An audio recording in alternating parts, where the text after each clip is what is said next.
प्रदोष के समय पर, उससे पहले लक्ष्मी और दरिद्रता फिर भ्रमण पर निकलती है।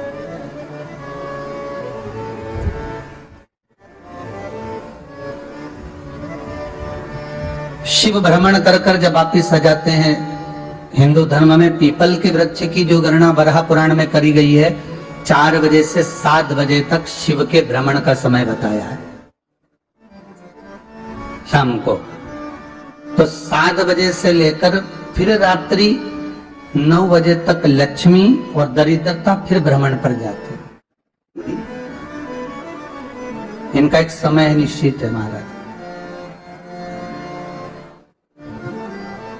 भ्रमण कर कर आ जाना।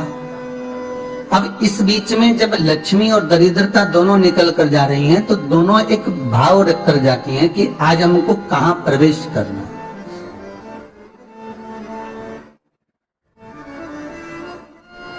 आज हमें किस जगह पर प्रवेश करना है, आज हमें कहां पहुंचना है, आज हमें किस जगह जाना है। और जिस नगर में जिस मार्ग से लक्ष्मी और दरिद्रता निकल कर जाती है, ये दोनों का जब निकलना होता है, इनको स्थान दिया गया है जहां पर स्वच्छता हो, घर के दरवाजे पर रंगोली डली हुई हो, द्वार पर जल छीटा गया हो। महाराज, उस द्वार पर लक्ष्मी प्रवेश करती है तो दरिद्रता भी जाने लगती है अंदर। जब दरिद्रता अंदर जाने लगती है तो लक्ष्मी उसको रोक देती है। पहले मैं देखकर आती हूं कि तेरे लिए स्थान है कि नहीं, तू यहां रुक।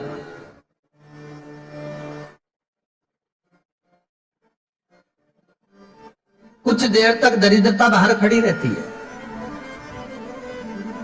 और लक्ष्मी जी की बड़ी बहन जब दरिद्रता बार बार अंदर जाने का प्रयास करती है तो लक्ष्मी जी कहती है, जीजी तू इतनी बड़ी होकर तुझे मालूम है तो तेरा सम्मान होना चाहिए, आदर होना चाहिए, और तू अंदर चली जा और कोई तेरा सम्मान ना करे तो कितना बुरा लगेगा, इसलिए तू बाहर खड़ी रहे। मैं अभी आई। अंदर जाती है और जब लक्ष्मी जी भ्रमण कर लेती हैं, अंदर प्रवेश कर कर आती हैं, और प्रवेश कर कर आती हैं तो दरिद्रता पूछती है चले अंदर। तो लक्ष्मी जी कहती है, तुझे मालूम नहीं है क्या जीजी कि जिस घर में मैं प्रवेश कर जाती हूं उस घर में फिर दरिद्रता नहीं जा सकती, क्योंकि ये तेरा वचन था, ये तेरा वचन था। अपन दोनों का जब मंगल विवाह हुआ था, मेरा विवाह जब नारायण के साथ में हुआ और तुम्हारा विवाह जब दुस्साह मुनि के साथ हुआ, दरिद्रता का विवाह दुस्साह मुनि के साथ हुआ। जब अपना दोनों का विवाह हुआ था तो अपन दोनों ने एक वादा करा था कि जिस घर में लक्ष्मी प्रवेश कर जाएगी उस दिन फिर दरिद्रता नहीं जाएगी, और जिस घर में दरिद्रता प्रवेश कर जाएगी उस घर में फिर लक्ष्मी नहीं जाएगी। अब जब मैं अंदर देख कर आ गई हूं तो तू अंदर नहीं जा सकती, अर्थात लक्ष्मी के चरण जिस घर में पड़ गए उस घर में फिर दरिद्रता प्रवेश नहीं कर रही। चलते चलते फिर दरिद्रता ने देखा और लक्ष्मी जी इसको लेकर गई, और लक्ष्मी जी ने देखा कि इसके दरवाजे पर जल नहीं छीटा गया, इसके दरवाजे पर ना रंगोली डली है, इसका द्वार साफ नहीं हुआ, इसके द्वार पर दीप नहीं है, इसके द्वार पर कलश नहीं है, इसके दरवाजे पर ढेर सारा कचरा पड़ा हुआ है, कोई श्वान कोई कुत्ता गंदगी भी कर कर चला गया है, कहीं बिल्ली ने गंदगी कर रखी है, कहीं जीवों ने कुछ गंदा गिरा रखा है। तो फिर लक्ष्मी जी कहती है, जीजी अब मैं होकर आ गई थी ना, अब तू जा, तू होकर आ।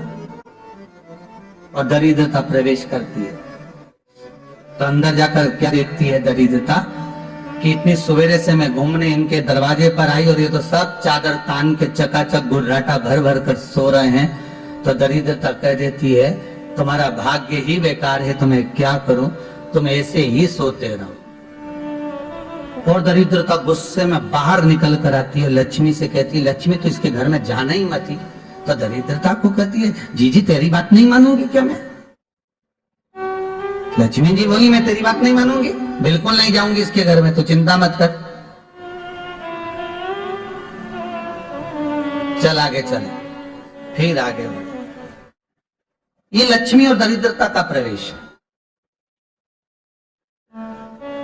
आपके घर का द्वार आपके घर का दरवाजा। फिर निवेदन करूंगा एक बहुत सुंदर बात, हमें महाराष्ट्र से सीखना चाहिए, हमें साउथ से सीखना चाहिए, दक्षिण से।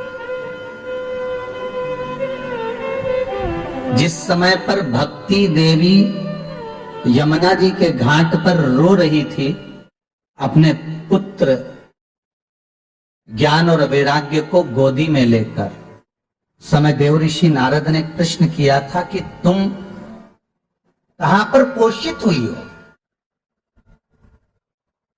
तुम्हें ऊर्जा कहां से प्राप्त हुई?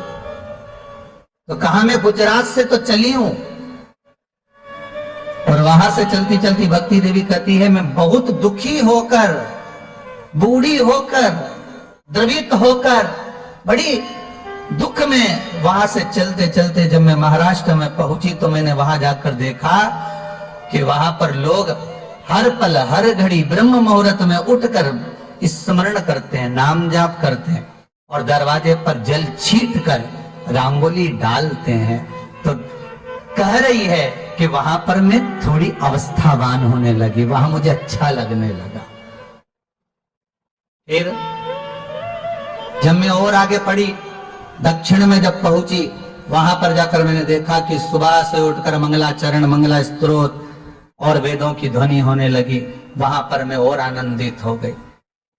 हमें कुछ चीजें महाराष्ट्र से सीखना चाहिए कि वहां रहने वाले जो भगत हैं, वारकरी संप्रदाय के जो भक्त होते हैं, वैष्णव जो धर्म के भक्त होते हैं, उनका नियम है सवेरे के समय घर में पानी है कि नहीं है, पर जब भी वो घर का दरवाजे के बाहर थोड़ा ना थोड़ा पानी तो छीट ही देते हैं। और छीटने के बाद फिर वहां पर अपने यहाँ तो दिवाली पे रंगोली बनती है जी, और वहां पर रोज की रंगोली बन जाती है कि कभी हो सकता है परमात्मा राह भूल कर हमारे घर में प्रवेश कर जाए, इसलिए वहां प्रतिदिन की रंगोली,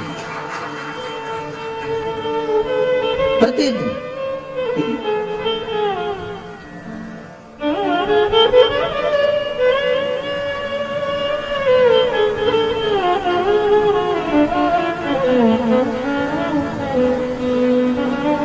हमें सीखना चाहिए थोड़ा सा। आज के जमाने में तो बहू अपने कमरे की झाड़ू लगा ले, वो ही बहुत बड़ी बात है। हो खड़ी खड़ी बहू ये देखती रहेगी कि नौकरानी सही से झाड़ू लगा रही, वहां से लगा के लाओ, इधर से हिड़ के ले जाओ, वहां से कचरा सोरो, वहां से पोछा लगाओ।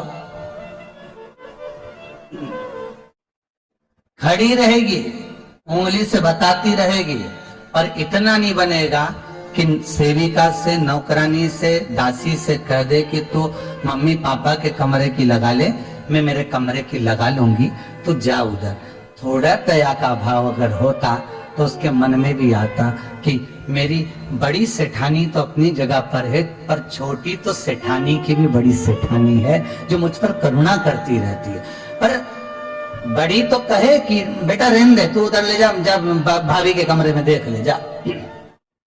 उसके बच्चों का बड़ा फैलारा रहता ना, तू उधर देख ले जा, तो जरा उधर माँ उधर भेज रही है।